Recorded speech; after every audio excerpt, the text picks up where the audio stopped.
you by ITIL.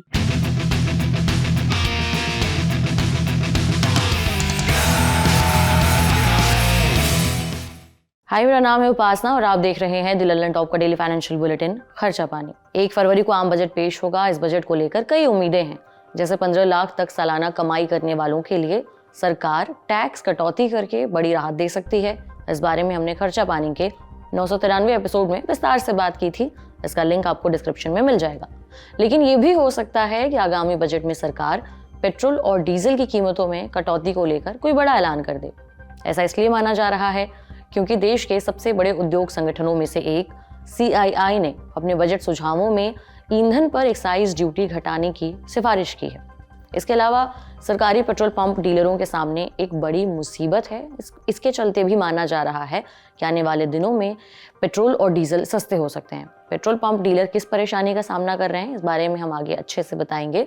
लेकिन पहले CII ने वित्त मंत्री से क्या सिफारिशें की हैं, इस बारे में जान लेते हैं। उद्योग संगठन ने वित्त मंत्री को सुझाव दिया है कि देश में खपत बढ़ाने के लिए सरकार को पेट्रोल और डीजल के दाम घटाना चाहिए।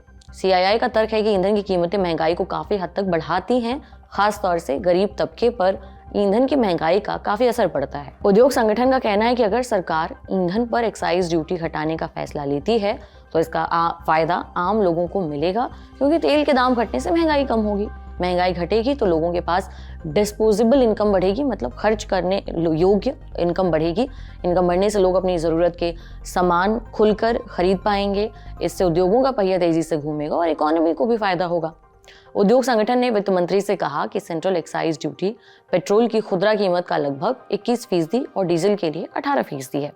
संगठन ने कहा कि मई 2022 से सरकार ने एक्साइज ड्यूटी में किसी भी तरीके की कोई कटौती नहीं की है, जबकि इंटरनेशनल मार्केट में कच्चे तेल के दाम लगभग 40% तक सस्ते हुए हैं।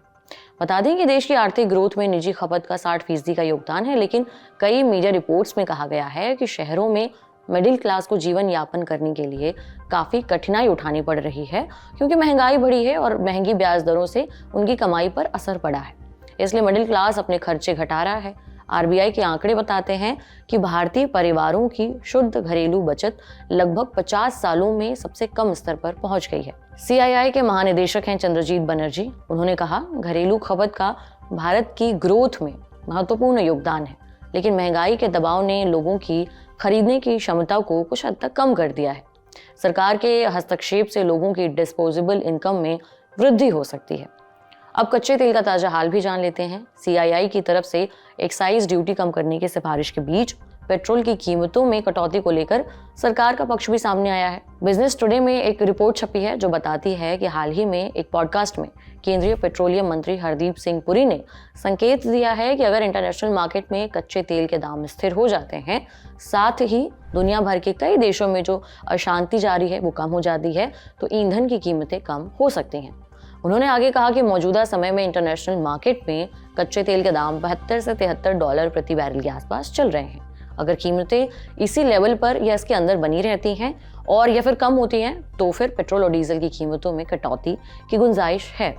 हालांकि उन्होंने कहा कि अगर कच्चे तेल के दाम $80 प्रति बैरल के आसपास पहुंचते हैं तो राहत की कोई गुंजाइश नहीं होगी।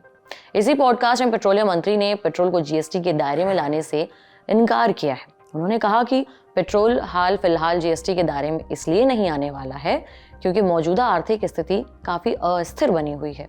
पेट्रोल से राज्यों को काफ़ी राजस्व मिलता है, उनकी काफ़ी कमाई होती है, इसलिए राज्य इसे GST में शामिल करने के लिए कभी तैयार नहीं होंगे। पेट्रोलियम मंत्री ने आगे कहा कि भारत अपनी ज़रूरत का 85 से ज़्यादा कच्चा तेल विदेशों से खरीदता है। ये बात सही है कि अंतर्राष्ट्रीय स्तर पर कच्चे तेल की कीमतें कम हुई हैं, लेकिन डॉलर के मुकाबले रुपए में गिरावट और माल ढुलाई की लागत बढ़ने से भारत आते आते कीमतें बढ़ जाती हैं। इसके अलावा जिन जहाज़ों में कच्चा तेल विदेश से मंगाया जाता है, उनकी बीमा लागत भी बढ़ी है। पेट्रोलियम मंत्री ने कहा कि इन चुनौतियों के बावजूद भारत उन कुछ देशों में से एक है जहां पिछले 3 साल में पेट्रोल और डीजल की कीमतों में कमी आई है। उन्होंने कहा कि भारत में पेट्रोल की कीमतें श्रीलंका, बांग्लादेश और पाकिस्तान जैसे पड़ोसी देशों की तुलना में काफ़ी कम है। उन्होंने दावा किया कि देश के सभी भाजपा शासित राज्यों में पेट्रोल और डीजल की कीमतें गैर भाजपा शासित राज्यों के मुकाबले 10 रुपये सस्ती हैं। उन्होंने सुझाव दिया कि तेल मार्केटिंग कंपनियों ने पेट्रोल में कुछ मुनाफा कमाया है, लेकिन उन्हें गैस के मद में घाटा हुआ है। उन्होंने कहा कि उज्ज्वला योजना के तहत 1200 रुपए की कीमत वाले गैस सिलेंडर अब 500 रुपए में मिल रहे हैं। इस वजह से तेल कंपनियों को पिछले साल 40,000 करोड़ रुपए का भारी भरकम घाटा हुआ है। पेट्रोलियम मंत्री ने कहा कि रूस यूक्रेन युद्ध के बाद से भारत ने रूस से तेल आयात बढ़ा दिया। भारत अब रूस से अपनी जरूरत का करीबन 38% तेल खरीद रहा है।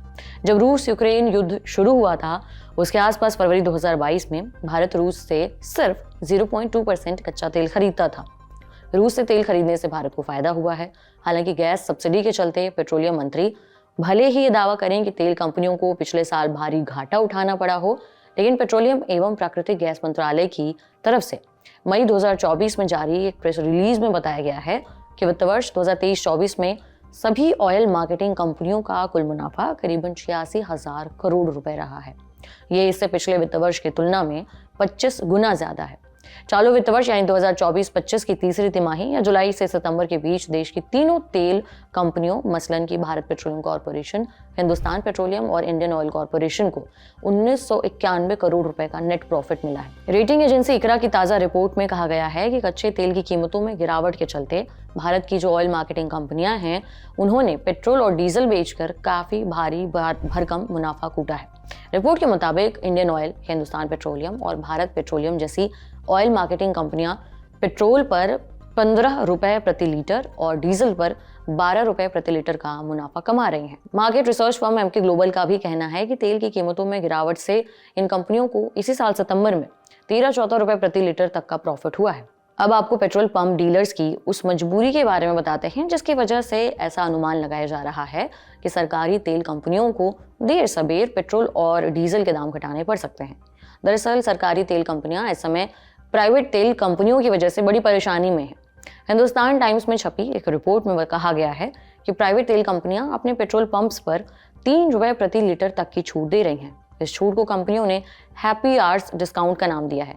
इस रिपोर्ट में दावा किया गया है कि इस छूट के चलते कई जगहों पर Indian oil corporation, Hindustan petroleum corporation और भारत पेट्रोलियम कॉर्पोरेशन जैसी सरकारी तेल कंपनियों के पेट्रोल पंप्स पर पेट्रोल की बिक्री आधी रह गई है।